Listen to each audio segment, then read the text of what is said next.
Have you ever, tried using an AI for a massive multi-tiered project, only to find that after maybe 5 or 6 prompts, it just completely loses the plot? Oh, yeah, absolutely. It is universally maddening. Right. You start out strong, you're feeding it constraints and guidelines, and the AI is giving you these seemingly brilliant ideas. Yeah, but then an hour later, it's like it completely forgot your initial instructions. Exactly. It abandons the core premise and just starts hallucinating these wild tangents. It's a uniquely modern kind of frustration. And, well, today's deep dive is about solving exactly that problem for you. You are trying to build something substantial, right? Maybe you're synthesizing 50 dense PDFs or architecting a complex software backend. Yeah, that takes real focus. Exactly. And suddenly your highly advanced AI assistant just reverts to a blank slate, basically acting as if the previous hour of careful planning never even happened. Which is so annoying. And that's exactly why we are digging into today's source material. We're looking at state-of-the-art, or SOTA, original research paper. Right, from the researchers at University Sains, Malaysia. Yes, and they have detailed this completely new architecture for AI called ADEMA. Which stands for a Knowledge State Orchestration Architecture. The paper outlines a fundamentally different approach to how an AI handles the retention and really the evolution of information. So the mission for our deep dive today is to figure out how the AI industry is attempting to move past these simple, forgetful chat interfaces.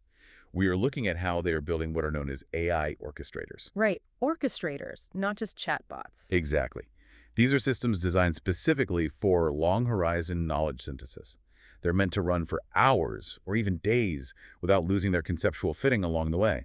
And to truly grasp what ADEMA is doing differently, we first have to examine the core limitation of the current multi-agent AI systems out there. Okay, lay it out for us. Well, if you look at popular frameworks operating right now, things like ChemL or MetaGPT, they are very good at role-playing. Sure. You can instruct one agent to be like the lead programmer and another to be the quality assurance reviewer. But they suffer from a foundational structural flaw. They basically treat complex tasks as free-form message accumulation. It's essentially like a terrible group project where everyone just shouts ideas into a massive group text. That is a very apt analogy. Because there's a whole lot of talking, right? The chat is scrolling by a mile a minute, but no one is actually taking notes. No one is tracking what's actually been decided, what's been discarded, or who is supposed to be writing the final report. Yeah, the mechanism underlying those current systems is literally just appending new text to the bottom of the prompt. Right. And when the context window, which is basically the AI's active working memory, when that fills up with all that conversational shouting, the system inevitably loses track of the actual goal. The signal just gets completely drowned out by the noise of the debate. Exactly. And this is where ADEMA introduces its core solution, which the researchers call explicit epistemic bookkeeping. Okay, let's unpack this. Because epistemic bookkeeping sounds incredibly dense. It is a bit of a mouthful. Right. But wait, if the solution to a crowded context window is to just write these variables down externally, doesn't that just create a massive storage problem? Well, you'd think so, but no. Aren't we just moving the conversational clutter from the chat window into an external database? Like, how does this actually fix the hallucination issue? You'd think it would just be shifting the burden, but it's a crucial mechanical distinction. See, memory, in the way most conversational AIs use it, is passive. Passive, meaning what? Right, meaning it's exactly like scrolling up in that chaotic group chat to see a message someone sent 3 hours ago. It requires the AI to reread and reevaluate the entire history of the unstructured conversation every single time it needs to take a new step. Which is super inefficient. Right. Epistemic state management, on the other hand, is an explicit, structured transition of knowledge. So it's organizing the data differently, not just storing a giant transcript. Exactly. It doesn't keep a transcript of the banter at all for its reasoning process. Yeah. Mechanically, ADEMA maintains a dedicated hypothesis table. Think of it as a rigid spreadsheet living completely outside the AI's conversational memory. Oh, interesting. Yeah, so every single time an agent generates an idea, it doesn't just drop it in a chat, it enters it into this table as a discrete symbolic state. Okay. And the system mathematically tags every concept with the status. So it's either proposed, validating, proven, or disproven. Wow. Okay, so it's the difference between handing a new lawyer A 500-page unedited court transcript of people just arguing versus handing them the final judge's ruling with a clean list of established facts. That is the exact functional difference. By externalizing these hidden variables into a structured table, the AI isn't guessing what the current state of the project is based on, like the vibe of the chat history. Right, the vibe is terrible for accuracy. Exactly. It knows definitively what has been proven, and critically, it knows why an idea was discarded. Because of the tags. Right. So when it takes its next step, it only loads the proven states back into its active context window. This saves an enormous amount of computational space and drastically reduces the chance of hallucinating. It turns unstructured chat into an inspectable, logical progression of knowledge. Exactly. We know the theory sounds incredibly solid, but that brings us to the actual execution. If ADEMA is relying on this external bookkeeping system, what happens when it faces a real-world disaster? Oh, this is the best part. Because keeping a perfect ledger is great, right up until the server goes down. Let's move from the architecture to the physical stress test the researchers performed. Yeah, the researchers didn't pull their punches here at all. They didn't just test if ADEMA could write competent Python code or summarize some academic documents. No, they went much harder. They tested if it could survive catastrophic failure, which is the bane of any long-running enterprise process. The numbers in the paper's experimental matrix are actually quite striking. They ran 60 distinct scenarios, testing different complex tasks. Right, 60 runs. And out of those 60 runs, 59 were complete successes. The single time the system failed was when the researchers intentionally went in and disabled ADEMA's checkpoint and resume feature. Yeah, they did it during an interruption-sensitive scenario, specifically to see what would happen. So if I'm using this architecture for a massive 3-day research task, synthesizing dozens of financial reports, and the power goes out in my building, you're telling me the system doesn't lose 3 days of work. That is exactly what I'm telling you. But how does it even know where to pick up? What's fascinating here is the precise mechanism of how the system behaves under forced duress. The researchers conducted a forced interruption and recovery test. Sounds tense. It is. They initiated a complex multi-agent synthesis task, let it run halfway through, and then literally severed the process. They just killed it. Wow. And normally that's fatal, right? Oh, completely. In a standard AI workflow today, if the connection drops or your terminal crashes, your context is entirely gone. The AI has amnesia, and you have to start over from prompt 1. Which is agonizing. So what did ADEMA do? It knows where it is because of that explicit epistemic ledger we just discussed. When they forced the crash and subsequently rebooted the system, ADEMA didn't just spit out an error code or ask for the initial prompt again. Because it had the spreadsheet. Exactly. Because it continuously writes the proven, validating, and disproven states to an external file like saving its structural progress to a hard drive, it simply loaded the last verified state from the hypothesis table. It essentially hydrated its memory from the ledger. Precisely. And the results were highly impressive. Under that forced crash scenario, it recovered to a final quality score of an EMA of 8.45. Let's define that metric for the listener. Just because EMA of 8.45 doesn't mean much without a scale. It's out of 10, out of 100. Good catch. So EMA stands for Evaluator Moving Average, which in this study's methodology is scored on a 1 to 10 scale. Got it? It's a very rigorous metric where independent models grade the final output on things like logical consistency, factual accuracy, and adherence to the original constraints. So hitting an 8.45 out of 10 after a catastrophic mid-task failure is remarkably high. It really is. And in addition to that, it achieved an 89% delivery completion rate for the raw files, the reports, and the round-by-round traces. The paper refers to this as stateful epistemic persistence. I love that term. It's very accurate. It didn't just survive the crash, it maintained the verifiable truth of its hypotheses right up until the system died, and then picked up the exact thread when it woke back up. Exactly. But I mean, saving all these checkpoints, managing these rigid state transitions, keeping a constant ledger, that has to be computationally intensive. There is absolutely a cost. Which leads us to the inevitable trade-off. What is this costing in terms of time? Well, in software engineering, every single layer of reliability introduces overhead.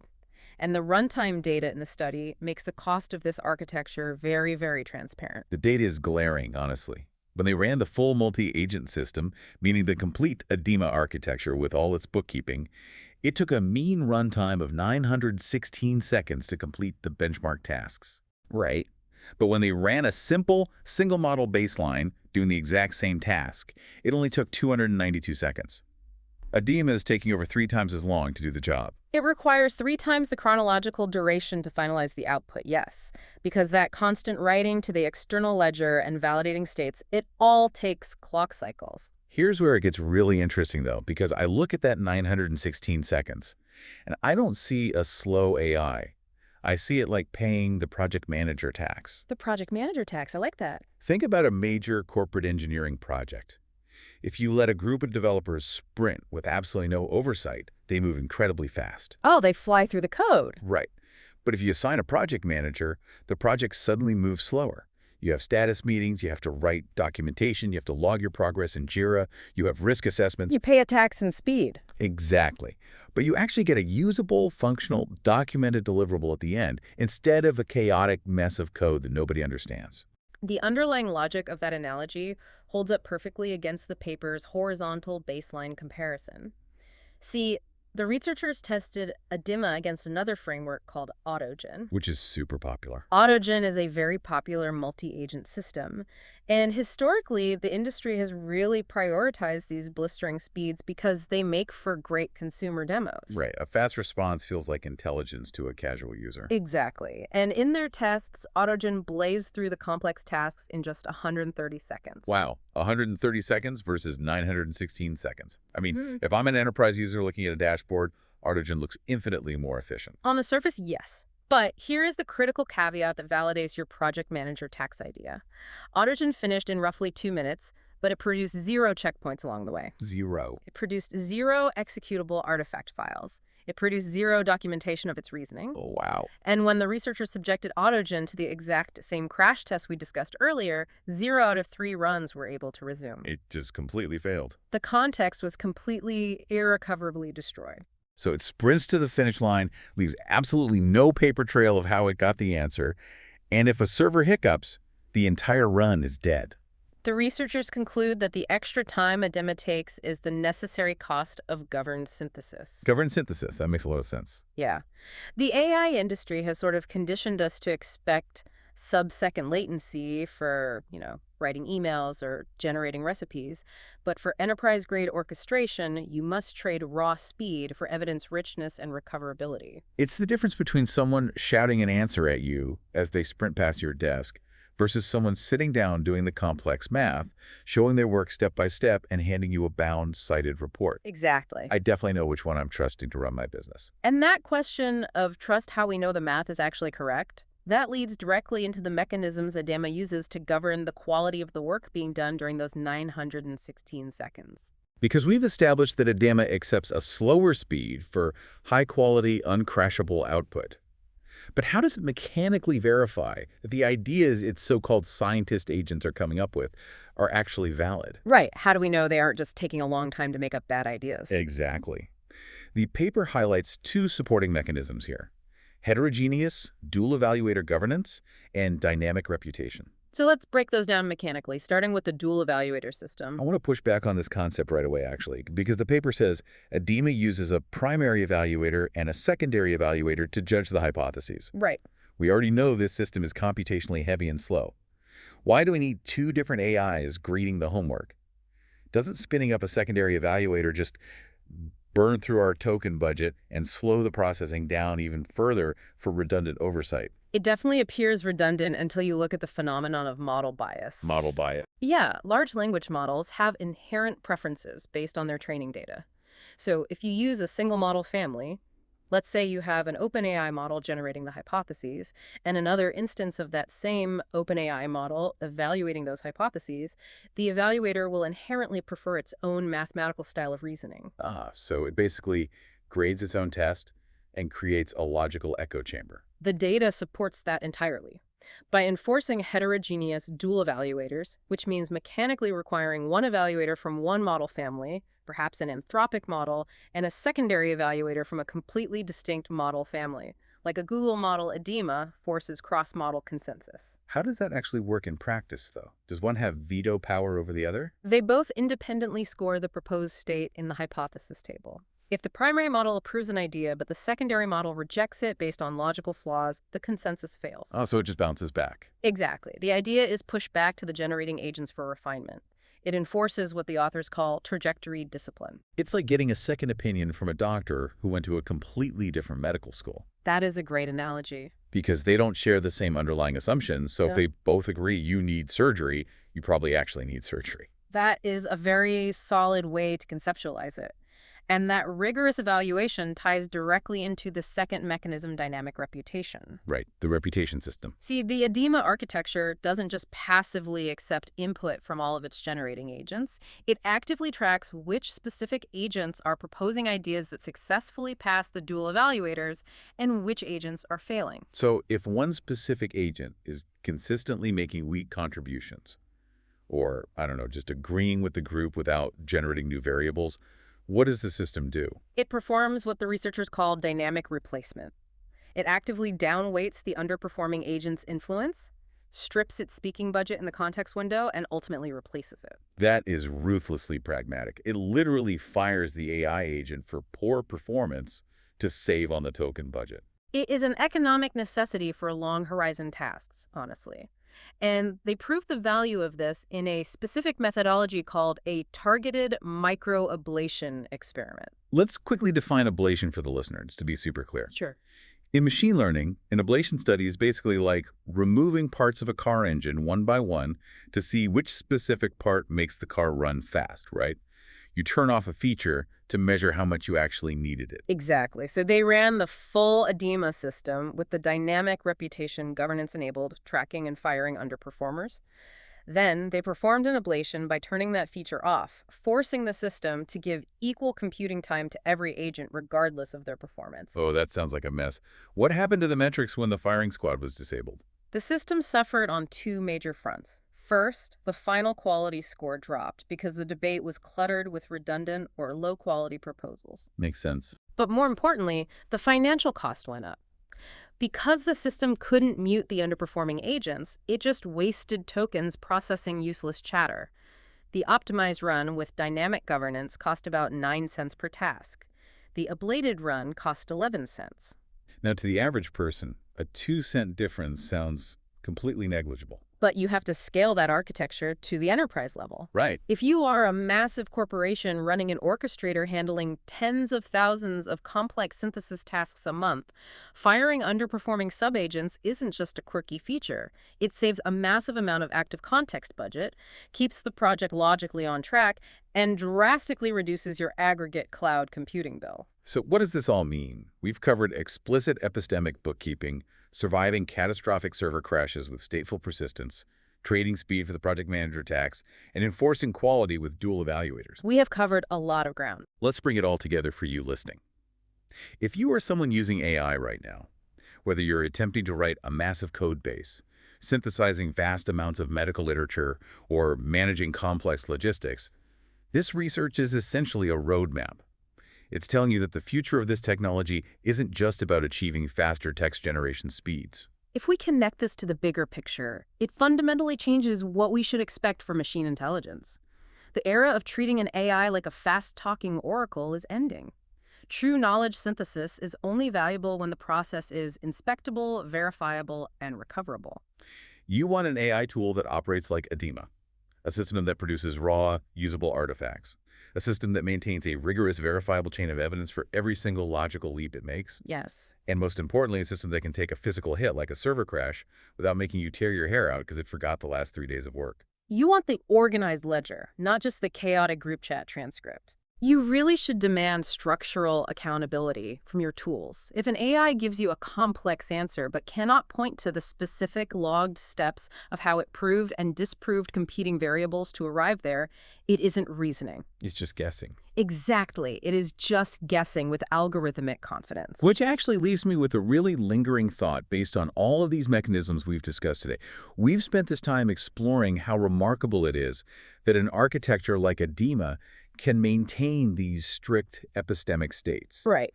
It mathematically tracks exactly what is proposed, what is validated, and what is definitively proven over incredibly long horizons without ever losing the plot or hallucinating. It enforces a level of logical consistency and trajectory discipline that is exceptionally hard to maintain. Even for large teams of human researchers. And that is exactly my point. Here is a question for you to mull over. If next-generation AI orchestrators are going to be this ruthlessly organized, if they're actively maintaining ledgers of every single fact, enforcing cross-model consensus, and refusing to move forward until a hypothesis is mechanically proven, how long will it be before these AIs are deployed to audit our own human systems? Oh, wow, that's a fascinating angle. Right. Imagine pointing an orchestrator with perfect epistemic bookkeeping at a massive corporate knowledge base, or a 50-year body of scientific literature. How long until it immediately identifies the massive hidden contradictions and logical flaws in our own work that we haven't even noticed ourselves? Because while we're constantly complaining about the AI losing the plot after 6 prompts, maybe an AI with a perfect memory ledger is going to realize that humanity lost the plot a long time ago. It really is a profound shift in perspective. The most disruptive aspect of stateful AI might not be the code or reports it generates, but rather the glaring inconsistencies it reveals in our own foundational knowledge. Something to keep in mind the next time you find yourself scrolling through a chaotic, unmanaged text thread. Thanks for joining us on this deep dive.